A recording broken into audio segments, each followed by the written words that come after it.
बिस्मिल्लाहिर्रहमानिर्रहीम अस्सलामु अलैकुम। आप लोगों को अनम होम रेमेडी चैनल में खुश आमदीद कहती हूँ। आज की इस वीडियो में हम बात करेंगे एसिडिटी के मुतालिक। ये एक बहुत कॉमन प्रॉब्लम बन चुकी है और यंगस्टर में ये बहुत ज़्यादा देखने को मिलती है। बहुत सारे लोगों ने आप में से बहुत सारी मेडिसिन्स ली होंगी, मेडिकल में ट्रीटमेंट करवाया होगा, जो आप लोगों को वक्ती तौर पर रिलीफ देती है, लेकिन इसका कोई परमानेंट सोल्यूशन नहीं है।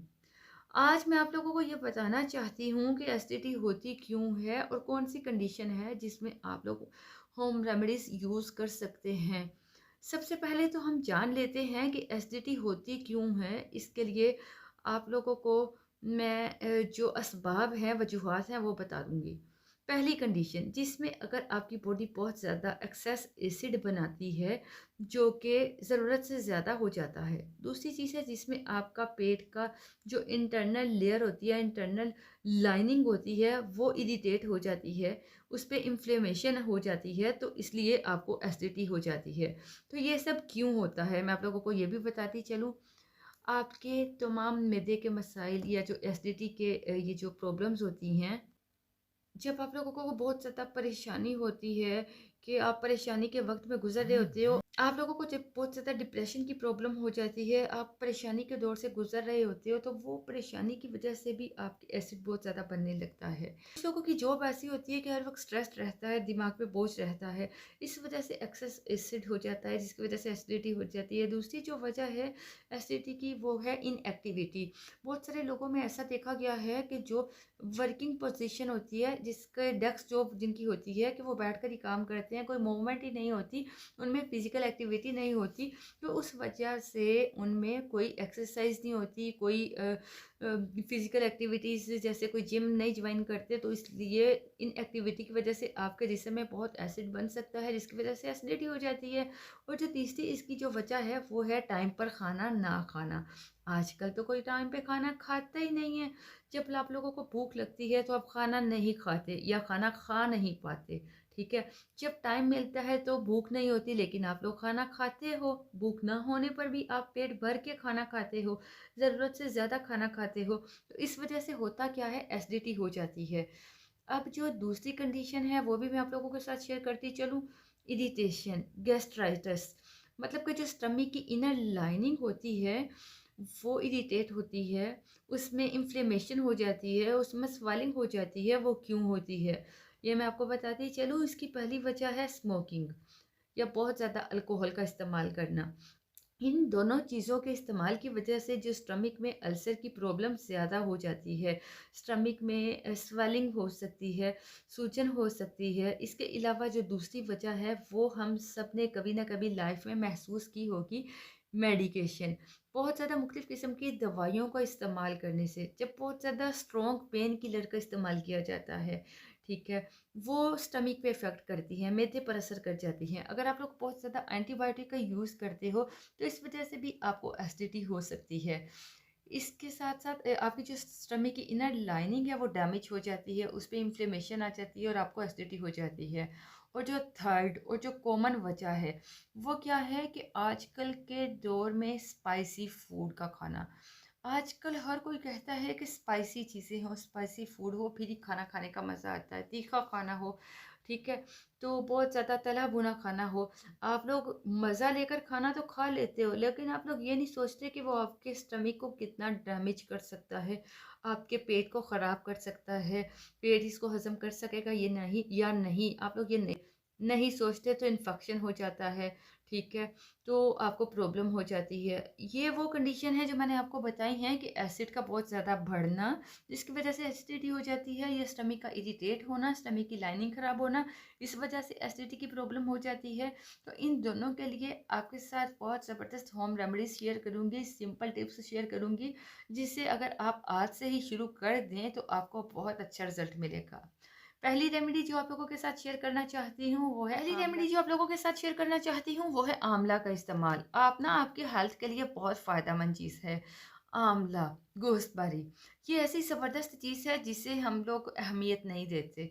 और आज मैं आप लोगों को यही बताना चाहती हूँ कि एसिडिटी में इसका इस्तेमाल कैसे कर सकते हैं और ये आपको कितना फ़ायदा दे सकता है। ये आपकी एसिडिटी को कम करने के लिए एक बहुत मैजिकल चीज़ है। इसको आप डेली रूटीन में इस्तेमाल करना शुरू कर दीजिए। आंवला खाने से अलग सी फीलिंग आती है। अगर आप लोग आंवला खाते हो तो हार्शनेस महसूस, जैसे आपका ना जायका आपको तुरशी-सा या ख़राब सा लगता है।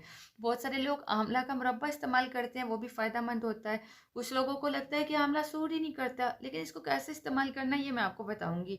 अगर आप लोग आंवला का रेगुलर इस्तेमाल कर लेते हैं तो आपका पेट का जो एसिड है, जो ज़्यादा बनता है, वो रेगुलेट हो जाता है। तो आपको जो एक्सेसिव एसिड की ज़रूरत नहीं होती, कि मतलब उसकी प्रॉब्लम ख़त्म हो जाती है। तो आंवला उस एसिड को बैलेंस करता है। आंवला का मुरब्बा खाना चाहिए, लेकिन ज़रूरी नहीं है कि आप उसको चीनी में, शीरे में बनाकर ही खाओ। ये आपके हाज़मे के लिए भी बहुत फ़ायदेमंद है। ये आपके मेटाबॉलिज़्म को भी बूस्ट करता है, रिटेन करता है। आप लोगों ने नोट किया होगा कि आपका मेटाबॉलिज़्म स्लो है, आपका खाना जल्दी से हज़म नहीं होता, आपको कॉन्स्टिपेशन हो जाती है।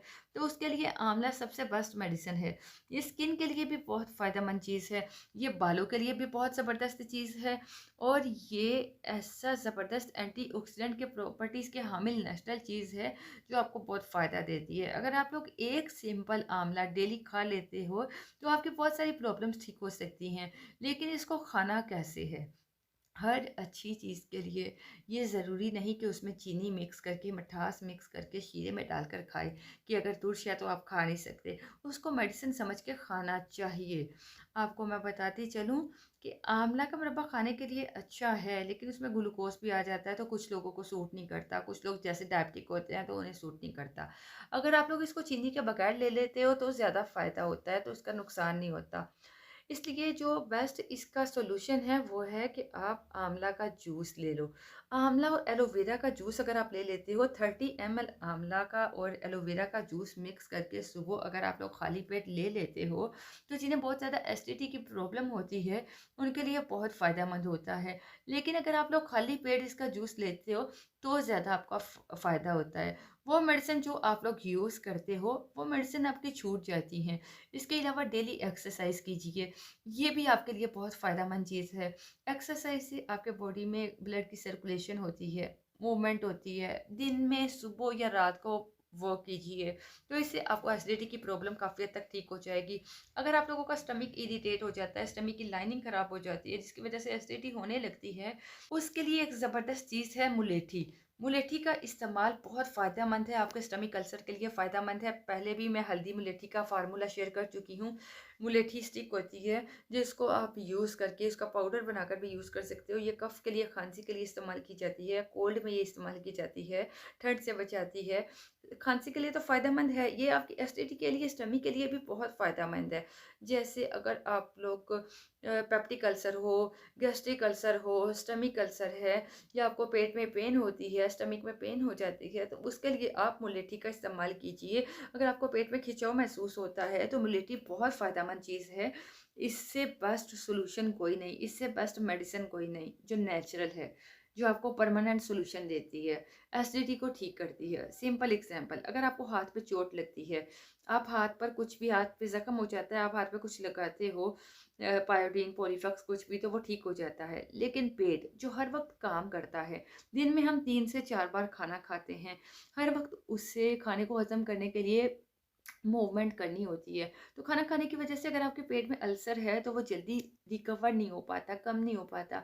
इसके लिए अगर आप लोग मुलेठी को घी में मिलाकर, इसके बहुत सारे तरीके होते हैं, तो घी में मिलाकर खाना खाने से पहले ले लेते हो, तो ये अल्सर पर एक कोट सा बना देती है, अल्सर को ये हील करने लगती है। ये बहुत ज़बरदस्त चीज़ है, जड़ी बूटी है, जो आपके इस ज़ख्म को हील करने के लिए बहुत फ़ायदेमंद चीज़ है। पेप्टिक अल्सर के लिए, गैस्ट्रिक अल्सर के लिए भी बहुत फ़ायदेमंद है। ये पाइल्स में जो खूनी बवासीर होती है, ब्लीडिंग वाली, उसमें भी इसका इस्तेमाल किया जाता है। इसको इस्तेमाल करने के मुख्तलिफ तरीके हैं। ये कंडीशन के अकॉर्डिंग इस्तेमाल किया जाता है। कुछ लोग इसको घी में मिलाकर इस्तेमाल करते हैं, कुछ लोग इसका तेल इस्तेमाल करते हैं, तो ये कंडीशन के अकॉर्डिंग इसका इस्तेमाल करना होता है। अब जो ज़बरदस्त तीसरा मेथड है, मैं आपको बताना चाहती हूँ, जिसे आप इस्तेमाल कर सकते हैं, जिससे आपकी एसिडिटी ठीक हो सकती है, वो है पान। लेकिन आजकल पान में इतनी अल्ट्रेशन हो गई, चेंजिंग आ गई है कि पान पान रहा ही नहीं है, ठीक है। पान को अगर आप लोग सौंफ के साथ खाना खाने के बाद इस्तेमाल कर लेते हो तो ये उसके लिए बहुत फ़ायदेमंद चीज़ है। खाना खाने के बाद अगर आप लोग पान का पत्ता लेकर उसमें सौंफ मिलाकर चबा-चबा कर खाते हो तो ये आपके जो एसिड है ये मुँह का उसको भी कम करेगा और पेट के एसिड को भी कम करता है। इसमें एक्स्ट्रा फ्लेवर, एक्स्ट्रा मसाले नहीं मिलाने। पान और सौंफ ऐसा कॉम्बिनेशन है कि अगर आप लोग किसी फंक्शन पर गए, शादी वगैरह पर गए, आपने बहुत ज़्यादा हैवी खा लिया, आपको मज़े का लगा तो पेट भर के खा लिया, तो उसके बाद अगर आप लोग एक पान लेकर उस पे सौंफ मिलाकर उसको चबा-चबा कर खा लेते हैं तो फ़ौरन आपको एसिडिटी की प्रॉब्लम नहीं होती, आपको रिलीफ़ मिलता है, आपका खाना हज़म हो जाता है। ये ऐसा ज़बरदस्त चीज़ है, नेचुरल चीज़ है जो आपके स्टमक को बेहतर बनाती है। लेकिन इसको स्लोली चबा कर इस्तेमाल करना है, इससे आपको मुँह का एसिड कम होता है जैसे कि बताया और ये पेट में जाकर पेट का एसिड को भी कम करने लगता है। मैं उम्मीद करती हूँ आपको हमारी बात भी समझ आ रही होगी, आपको ये मेथड भी आसान लगेंगे और इंशाल्लाह आप इसको यूज़ करके भी देखेंगे कि आपको ये फ़ायदा भी देंगे। और हमारी वीडियो पसंद आए तो उसको लाइक भी कर दिया कीजिए, ठीक है। और अगर आपको हमारा चैनल पसंद आए तो सब्सक्राइब भी कर दीजिएगा और वीडियोस को सदका जारिया समझते हुए अगर आप लोग शेयर कर देंगे तो हमें भी अच्छा लगेगा और बाकी लोगों का भी भला हो जाएगा। इसके अलावा एसिडिटी की कंडीशन पर डिपेंड करते हुए बहुत सारी दूसरी मेडिसिन भी होती है, होम रेमेडीज़ होती है जिसे आप यूज़ कर सकते हो। जो कॉमनली चीज़ देखने में आई है उसके अकॉर्डिंग मैंने आपको बताया कि आप क्या-क्या यूज़ कर सकते हो।